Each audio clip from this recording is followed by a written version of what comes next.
नमस्कार, माझे नाव अक्षय उत्तम शिंगे. मी राहणार लाटोडे. मी इथे नंदादीप मध्ये आलेलो माझ्या डोळ्याचा नंबर घालण्यासाठी, कारण मला लॅपटॉप मोबाईलचा वापर जास्त करायला लागत होता. त्यामुळे माझा नावानं नंबर वाढतच होता आणि दिवसभर घालायला लागत होता. डाग वगैरे पडायचे नाका वगैरे. मग माझा एक मित्र आहे, त्या मित्राने इथेच नंदादीप मध्ये लॅसिक सर्जरी केलेली होती. त्याने सांगितले की सर्जरी एक नंबर आहे, स्टाफ वगैरे सगळा एक नंबर आहे, तुम्ही जाऊन एकदा त्यांच्याकडे माहिती वगैरे घ्या.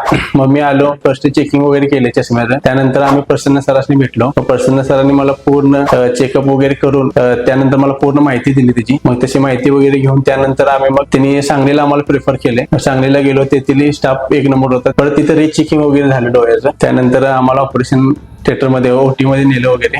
त्यानंतर प्रसन्न सरांना मला एक थोडक्यात एक 5 मिनिटाचं कसं ऑपरेशन पूर्ण होईल ह्याची सगळी माहिती दिली. पूर्ण ऑपरेशन होईपर्यंत त्यांनी मला गायडन वगैरे केले. त्यामुळे ऑपरेशन मध्ये मला काही सुद्धा त्रास जाणवला नाही. आणि सर प्रत्येक ऑपरेशन करताना आपल्याला प्रोत्साहन करत असतात की ओके, गुड वगैरे तुम्ही व्यवस्थित केलेलं आहे सगळं. अशा रीतीने माझं ऑपरेशन एक 15 ते 20 मिनिटात पूर्णपणे कम्प्लीट झालं. मग पहिला माझा नंबर होता एका डोळ्याचा -1 व एकाचा -1.50 असा सिलेंड्रिकल नंबर होता. पण त्यानंतर जसं माझं लॅसिक झालं त्यानंतर मला पूर्णपणे चष्मा गेलेला आहे माझा, आणि पूर्ण मला एकदम क्लिअर विजन दिसत आहे. मग जर तुम्हालाही असेल तर चष्मा घालवायचे असले तर तुम्ही नंदादीपला भेट देऊ शकता. व येथील स्टाफ वगैरे, डॉक्टर वगैरे सर्व एक नंबर आहेत. तर इथे येऊन एक वेळ अवश्य भेट द्या. थँक्यू.